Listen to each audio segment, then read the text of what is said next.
आज जो है हमको एक बात ये क्या सीखनी है कि दो रेखाओं के बीच का किसके दो रेखाओं के बीच का कोण ज्ञात करना। बीच का क्या ज्ञात करना? कोण ज्ञात करना। ये क्वेश्चन हर साल आपका 8 नंबर में एक फिक्स है पेपर में। दो रेखाएं दी जाएंगी और उनके बीच का तुमसे क्या पूछेगा कि कोण ज्ञात करो। कोई भी पेपर आप उठा के देख लेना, किसी भी साल का एक क्वेश्चन हर सेट में होता है क्या ज्ञात करने का? कोण ज्ञात करने का। अब सूत्र समझिए। मान लीजिए कि पहली रेखा बेटा R1 कौन सी है? R1 vector equal to A1 vector plus lambda B1 vector. ये कोई हमारी पहली रेखा है। और इसी तरह की एक दूसरी रेखा दी जाएगी बेटा R2। कौन सी रेखा दी जाएगी? और उसका समीकरण होगा A2 vector plus lambda B2 vector. और कहेगा बताइए कि R1 और R2 रेखाओं के बीच का कोण कितना होगा। इस तरह के दो रेखाएं होंगी और बोलेगा कि बताइए R1 तथा R2 रेखाओं के बीच का कोण कितना होगा। उस समय आपको सूत्र लगाना है बेटा cos theta equal to B1 vector dot B2 vector divide by B1 vector का मैग्नीट्यूड इनटू B2 वेक्टर का मैग्नीट्यूड। इस सूत्र के द्वारा आपको इस सवाल को सॉल्व करना है। इसको नोट करें, मैं एक सवाल लिखता हूँ फिर उसको देखते हैं। आप देखो, जैसे ये सवाल आपको दिया गया है, बोल रहा है कि निम्नलिखित रेखा युग्मों के बीच का तुम्हें कोण बताना है। ये क्वेश्चन आपके 2024 में बोर्ड में पूछा गया था 8 नंबर में। कितने नंबर में? अब आपको एक रेखा दी गई है R equal to 3i cap plus J cap minus 2k cap plus lambda times I cap minus J cap minus 2k। एक रेखा ये है और दूसरी रेखा ये दी गई है। कुछ नहीं करना, पहली आपको पहली जो रेखा दी है उसको इसी तरह उतार लेना है। 3i cap plus J cap minus 2k cap plus lambda I cap minus J cap minus 2k cap. इतना काम कर लोगे कि तुलना R cap equal to A vector plus lambda of B vector से करने ये अपने से लिख देना है कि इसकी तुलना हम कर रहे हैं R vector equal to A vector plus lambda times B vector. तो यहां से बताइए ए वेक्टर इक्वल टू कितना निकल के आ जाएगा? 3i cap plus J cap minus 2k cap. ए वेक्टर ये हो जाएगा, लेमडा ये हो गया, तो बी वेक्टर कितना निकल के आ गया? बी वेक्टर निकल के आ गया आई cap minus J cap minus 2k cap. सही आता है। अब आगे देखिए, इसी तरह से दूसरी रेखा को डाल लेना, इनको नाम दे दो A1 B1। सही है, यहां लिख देते हैं A1 B1। अब दूसरी रेखा क्या दी गई बेटा? R vector equal to 2i cap minus J cap minus 56। सही आता है, plus mu times 3i cap 5j cap और माइनस 4k कैप की तुलना R vector equal to A2 vector plus lambda, अब यहाँ म्यू है तो यहाँ में लेमडा की जगह क्या बना लेते हैं? म्यू म्यू B2 वेक्टर से करने पर कितना काम कर सकते हो। अब यहाँ से तुलना जब करोगे तो A2 वेक्टर इक्वल टू कितना निकल के आ जाएगा? 2i cap minus J cap minus 56। और B2 वेक्टर निकल के कितना आ जाएगा? A2 के बाद B2 आपके निकल के आ जाएगा 3i कैप माइनस 5 जे कैप माइनस का 4। सही आंसर। अब यहां से निकाल लीजिए आप लोग, ध्यान देंगे यहां से निकाल रहे हैं B1 वेक्टर का मैग्नीट्यूड। इसका निकाल रहे हैं B1 वेक्टर का मैग्नीट्यूड क्या हो जाएगा? I का स्क्वायर प्लस B का J का स्क्वायर प्लस K का स्क्वायर। तो I के आगे कितना बना है? 8, यानी कि 8 का स्क्वायर प्लस J के सामने कितना बना है? माइनस 8 का स्क्वायर और K के सामने कितना बना है? माइनस 2 का। तो क्या ये हो जाएगा बेटा? 1 का स्क्वायर 1 माइनस 1 का स्क्वायर 1 और माइनस 2 का स्क्वायर प्लस। तो क्या आपके पास B1 का मैग्नीट्यूड आ जाएगा 6। अब इसी तरह हम निकाल लेंगे बेटा B2 का मैग्नीट्यूड। इसका निकाल लेंगे तो B2 का क्या हो जाएगा? रूट के अंदर B2 में क्या हो जाएगा? 3 का स्क्वायर माइनस 5 हो 3 का स्क्वायर प्लस माइनस 5 का स्क्वायर प्लस माइनस 4 का। क्या यहां से निकल आएगा 9 प्लस का 25 प्लस का 16। क्या हो जाएगा? रूट के अंदर 50 हो जाएगा। यहाँ से नोट करो फिर मैं आगे करता हूँ। यहाँ पे नोट, अब देखो यहाँ से हमारा B1 का मैग्नीट्यूड और B2 का मैग्नीट्यूड निकल आया।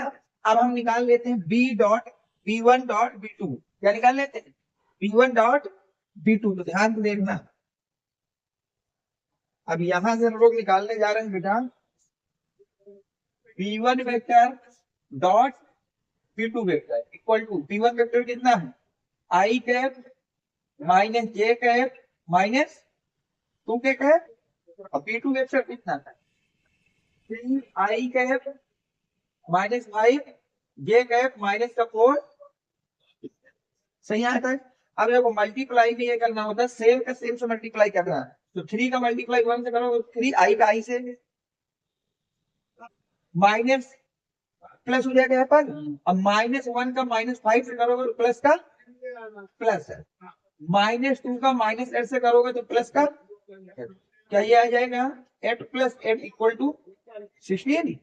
अब हमको कोण चाहिए, आपको क्या चाहिए बेटा, तो लिखेंगे दो रेखाओं के बीच का कोण, दो रेखाओं के बीच का कोण क्या होता है cos, cos theta equal to B1 vector dot B2 vector divide by B1 vector का मैग्नीट्यूड इंटू B2 वेक्टर का मैग्नीट्यूड। बताइए B1 डॉट B2 कितना आया है 16, B1 का मैग्नीट्यूड कितना है रूट के अंदर 6, और इसका मैग्नीट्यूड कितना है रूट के अंदर 50। क्या बेटा इसको 16 बाई, इसको लिखा जा सकता है √2 × 3। क्या मैं यहाँ इसको लिख सकता हूँ √5 × 5 × 2 लिख सकता हूँ क्या यहाँ से बेटा 16 बाई √2 × √3, और 2 5 से 1 5 बाहर आ जाएगा इंटू रूट, क्या बेटा इसको लिख सकते हो 16 बाई √2 से आ जाएगा 2 इंटू 5 इंटू √3। सही यहाँ तक। क्या बेटा यहाँ से आपको पता चल गया कि cos थीटा इक्वल टू आ रहा है 16 बाई 10√3, उसको 2 से काट दीजिए तो 8 बाई 5√3।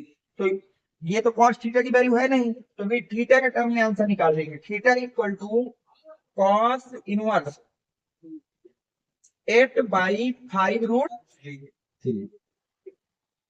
सही है, तो लिख देंगे आता है दोनों रेखाओं के बीच का कोण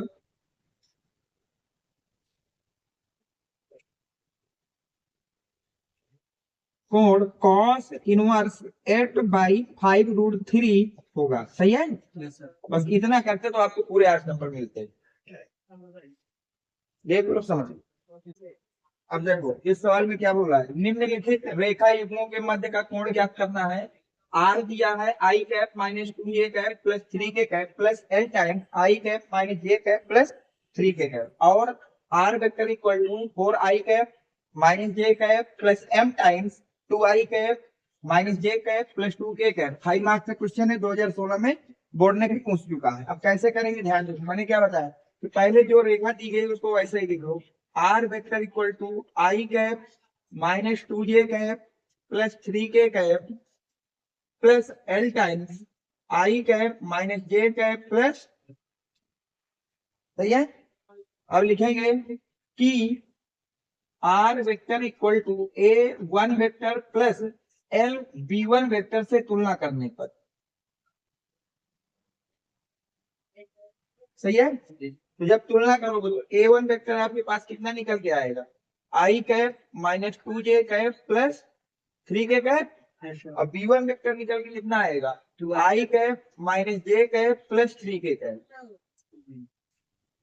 यहाँ तक दे दो। सही है, अब इसी तरह से दूसरी रेखा को लिख लेना है, तो दूसरी रेखा क्या है R vector equal to 4I cap minus J cap plus M time 2I cap minus J cap plus 2K cap की R vector equal to B2 A2 vector plus, इसमें क्या बना M B2 वेक्टर से तुलना करने।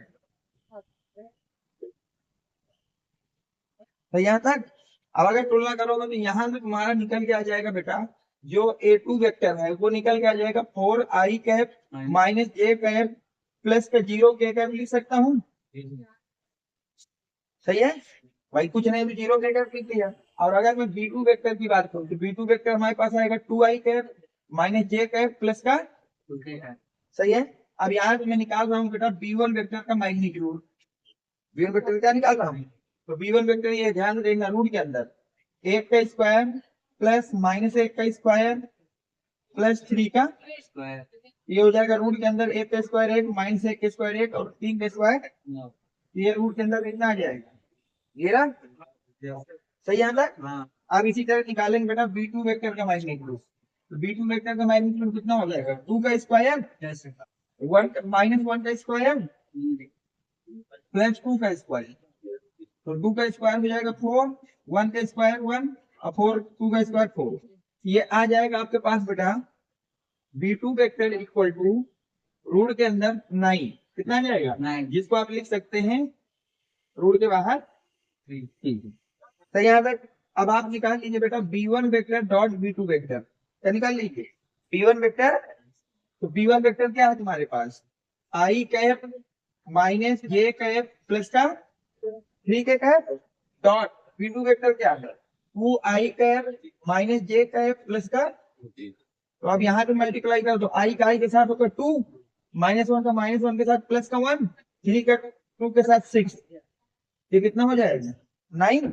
अब दो रेखाओं के बीच के दो रेखाओं के बीच के कोण के सूत्र, ध्यान से देखना सूत्र क्या कहता है, cos थीटा बराबर होगा B1 vector dot B2 vector बटे B1 वेक्टर का मैग्नीट्यूड इंटू B2 वेक्टर का मैग्नीट्यूड। Yes sir. अब सभी मान रखो, इधर वैल्यू है हाँ।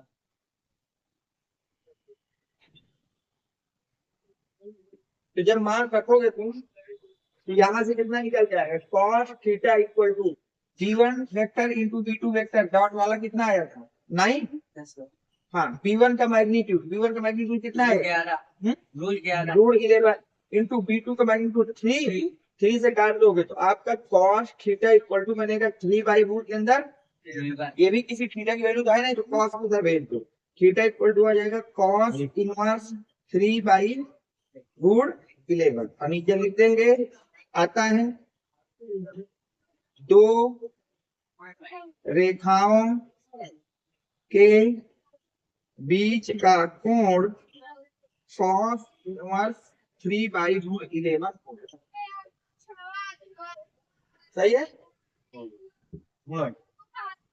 देखिए हमने पहले सीखा है कि अगर कोई रेखा दी हो बेटा r vector equal to a vector plus lambda 1 times b1 vector, और एक रेखा साथ में दी हो r vector equal to a2 vector plus lambda 2 b2 vector, इस रेखा के बीच का कोण होता है इन रेखाओं के cos theta equal to b1 vector का magnitude into b2 vector divide by b1 vector का magnitude divide by b2 vector का, एक तो सूत्र ये हो गया, सही है।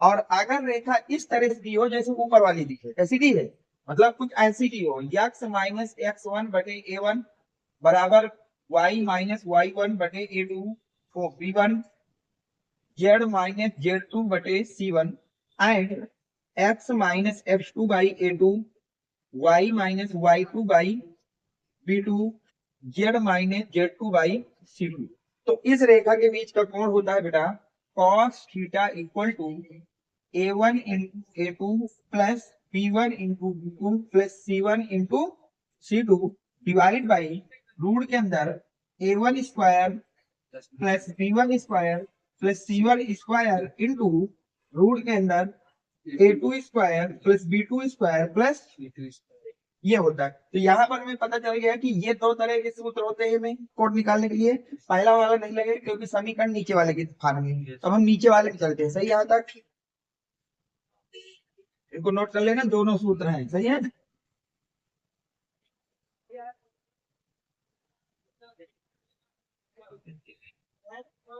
तो मैंने क्या बताया, जो पहली रेखा दी है उसको उसी तरह उतार लीजिए। रेखा क्या दी है, x प्लस 4 बाई 2 y minus two equal to one और z minus three equal to one. तो यहां से कंपेयर कर लीजिए, तो a1 की वैल्यू आ गई टू, b1 की वैल्यू आ गई वन और c1 की वैल्यू आ गई वन। इसी तरह दूसरी रेखा आपको कौन सी दी गई है, x plus one by three बराबर y plus four by five बराबर z minus one by four. तो यहाँ से a2 हो गया थ्री, b2 हो गया फाइव और c2 हो गया फोर। सही है। अब हमें क्या निकालना है, दोनों रेखाओं के बीच का कोण। तो लिखेंगे दोनों रेखाओं के बीच का कोण, दोनों रेखाओं के बीच का सूत्र क्या लगेगा, cos theta equal to a1 into a2 plus b1 into b2 plus c1 into c2। और नीचे आ जाएगा बेटा a1 square plus b1 square plus c1 square into root के अंदर a2 square plus b2 square plus c2। अब value रख दो, a1 कितना है 2 और a2 कितना है 3 प्लस b1 है 1 और b2 है 5 प्लस c1 है 1 और c2 है 4। नीचे देखो कितना बचेगा, रूट के अंदर a1 का स्क्वायर यानी कि 2 का स्क्वायर, b1 का स्क्वायर 1 का स्क्वायर और c1 का स्क्वायर यानी कि 1 का स्क्वायर। दूसरे रूट में क्या आएगा बेटा, a2 स्क्वायर यानी कि 3 का स्क्वायर, b2 स्क्वायर यानी कि 5 का स्क्वायर और c2 स्क्वायर मतलब सही आंसर। अब ध्यान से देखो, यहाँ पे तुम्हारे पास आ गया कि cos थीटा इक्वल टू हो जाएगा 3 दूनी 6 plus 5 Ekam 5 4 Ekam 4 divide by 2 का इसका स्क्वायर खोल लेते हैं, 2 का स्क्वायर 4, 1 का स्क्वायर 1 और 2 का स्क्वायर 4 इंटू 1 है, अच्छा 1 का स्क्वायर 1, फिर 3 का स्क्वायर 9, 5 का स्क्वायर 25 और 4 का स्क्वायर 16। सही यहाँ तक। क्या ऊपर बेटा 6 5 11 4 15, नीचे 4 तो 6 यानी कि रूट के अंदर 6 और इधर क्या हो जाएगा बेटा 25 35 25 और 9, 25 में 50 हो जाएगा, कितना हो जाएगा बेटा 50। सही आता है। अब ध्यान देखो, क्या इसको मैं 50 equal to root 6 into root 5 into root 5 into 2 लिख दूं, तो क्या ये 50 डिवाइड बाई रूट के अंदर 6, 2 5 से 1 5 रूट के बाहर आ जाएगा और अंदर केवल कितना बचेगा 5 से इसको काट देंगे, तो ये हो जाएगा बेटा 3 रूट के अंदर जो 6 है उसको मैं 2 इंटू 3 लिख दूं और बाहर कितना है रूट 3। अब यहाँ से इस रूट 2 से इस रूट 2 से दोनों से 2 बाहर आ जाएगा, तो यहाँ पर आपके पास वैल्यू आ जाएगी cos theta equal to 3/2 root 3, ये आएगी। अब देखो जान, जो ऊपर 3 लिखा है उसको लिख दो रूट 3 इंटू रूट 3/2 रूट 3। सही है यहाँ तक। अब इस रूट 3 से रूट 3 कट जाएगा तो आपके सामने आ जाएगा cos theta equal to root 3/2 और रूट 3/2 किसकी वैल्यू होगी, cos theta equal to cos 30। अब देखो अगला सवाल क्या कह रहा है कि एक रेखा युग्म है x प्लस 4/2 बराबर y माइनस 2/1 बराबर z माइनस 3/1 तथा x प्लस 1/3 बराबर y प्लस 4/5 बराबर z माइनस 3/4 के बाद का कोण ज्ञात करना। 2 नंबर का सवाल था, 2016 में पूछा गया था। तो क्या जो भी रेखा थी उसको पहले अलग से लिख लेना है। जब तुम लिखोगे x प्लस 4/2 बराबर y minus 2 equal to 1, z माइनस 3 बराबर 1। सही है। यहाँ से ABC के मान लिख लेते हैं, जिसके लिख लेते हैं ABC क्या होते हैं नीचे वाले नंबर। तो आपका A1 हो गया 2, B1 हो गया 1 और C1 हो गया 1। इसी तरह जो दूसरी रेखा दी है उसको लिख लो, x प्लस 1/3 बराबर y प्लस 4/5 बराबर z minus 3/4। A2 B2 C2, A2 आ गया बेटा 3, B2 आ गया 5 और C2 आ गया 4। ये नंबर सेम पिछले जैसे हैं, उसी तरह से कर लेना। यहाँ मैं डायरेक्ट बता दे रहा हूँ, आपका जो थीटा आएगा वो आएगा π/6। निकाल के देख लेना, डायरेक्ट बता रहा हूँ। ठीक है, अगला लिखो।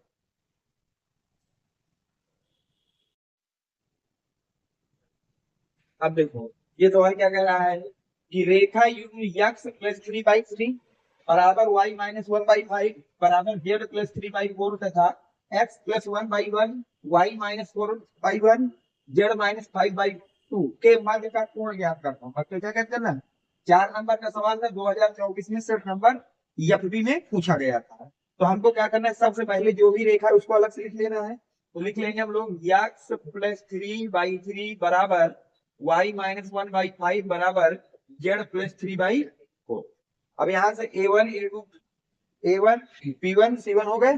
तो A1 का मान आ गया बेटा 3, P1 का मान आ गया 5 और C1 का मान आ गया 4। इसी तरह दूसरी रेखा लिख लेंगे। दूसरी रेखा कौन सी है, x प्लस 1/1 y माइनस 4/1 और z माइनस 5/2। तो जब यहाँ कंपेयर करोगे तो A2 का मान कितना आ गया 1, जो नीचे वाले नंबर है। B2 कितना आ गया 1 और C2 कितना आ गया। सही है।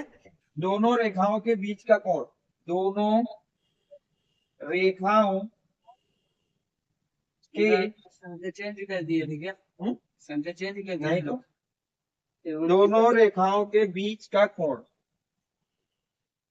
कोण क्या होगा बेटा, cos theta equal to A1 into A2 plus B1 into B2 plus C1 into C2। और नीचे आ जाएगा बेटा रूट के अंदर A1 square plus B1 square plus C1 square, और अगले रूट में लिखेंगे A2 square plus B2 square plus C2 square. सही आता है। अब सब मान रख दो बेटा, A1 की जगह 3 और A2 की जगह 1, यानी कि 3 into 1 plus A1 A2 5 into 1 plus C1 into C2 4 into 2। ऊपर का सही है। नीचे का ध्यान से देखना बेटा, रूट के अंदर A1 का स्क्वायर, A1 मतलब 3 का स्क्वायर प्लस B1 स्क्वायर मतलब 5 का स्क्वायर प्लस C1 स्क्वायर मतलब 4 का स्क्वायर। अगले ब्रैकेट में आप आइए बेटा A2 स्क्वायर, तो A2 कितना 1 का स्क्वायर, B2 स्क्वायर मतलब 1 का स्क्वायर प्लस C2 स्क्वायर मतलब 2 का स्क्वायर। सही आता है। अब आप देखिए 3 का जब मल्टीप्लाई करेंगे आप 1 से तो आएगा 3, 5 कौन से 5 प्लस 8 ऊपर ये आ जाएगा। अब नीचे देखो कितना बचेगा, नीचे आपके पास आ जाएगा 9, 5 का स्क्वायर 25, 4 का स्क्वायर 16। अगले ब्रैकेट में 1 का स्क्वायर 1, 1 का स्क्वायर 1 और 2 का स्क्वायर 4। सही आता। अब जब यहाँ तक सही है तो आगे देख लो, क्या तुम लिख सकते हो कि cos थीटा इक्वल टू 5 3 8 और 8 8 16। नीचे देखो